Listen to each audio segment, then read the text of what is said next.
আমরা মুসলমানরা সারা দুনিয়ায় বিভক্ত, বিভাজিত, একে অপরের সাথে যুদ্ধে লিপ্ত। এখন এই মুহূর্তে আমাদের অস্তিত্বের প্রশ্ন, আমাদের জাতিসত্তার প্রশ্ন।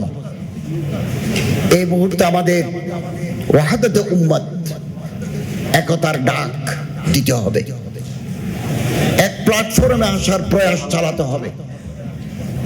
ইত্তেফাক মাল ইখতিলাফ, ইখতিলাফ থাকবে, ফুরুআত অনেক ইখতিলাফ থাকবে। ইউনিটি ইন ডাইভার্সিটি, বহুত্বের মাঝে একত্ব, এই প্রয়াস আমাদের চালাতে হবে। এটা কঠিন কাজ। Now we have become divided, split into many groups. আমরা মুসলমানরা, আমাদের মুসলমান হওয়া প্রয়োজন। মুসলিম বনো, উম্মত বনো, থাকবে। আমার মাযহাব আলাদা, আমার মাসলাক আলাদা, আমার মাশরাফ আলাদা, আমার নিসবত আলাদা, কিন্তু আমার এবং আপনার মধ্যে ঐক্যের বন্ধনের সূত্র আছে। আপনি, আমার আল্লাহ আপনার আল্লাহ এক, আমার রসুল আপনার রসুল এক।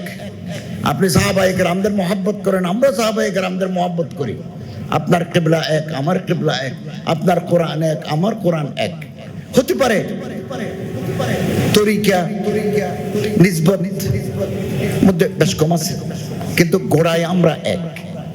এই সূত্র ধরে নিজের মাসলাকের ঊর্ধ্বে উঠে আমরা কালেমায়ে তৈয়্যিবার রজ্জুকে ধারণ করতে পারি। এখন আমরা কুল্লু হিজবিন বিমা লাদাইহিম ফারিহুন, নিজেরা নিজেদের নিয়ে খুশি, বৃত্তবন্দী, বৃত্তের বাইরে যেতে চাই না।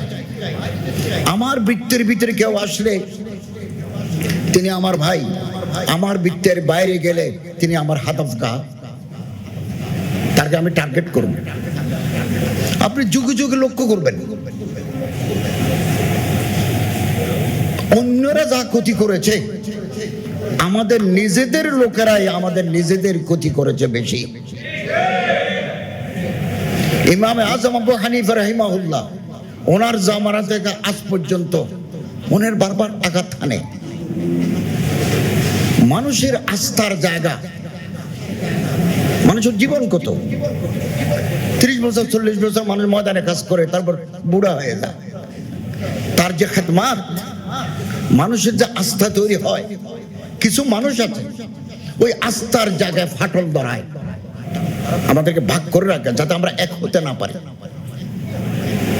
আমাদের ভাবতে হবে, ফিকির করতে হবে এবং ঐক্যের প্ল্যাটফর্ম আমাদের তৈরি করতে হবে।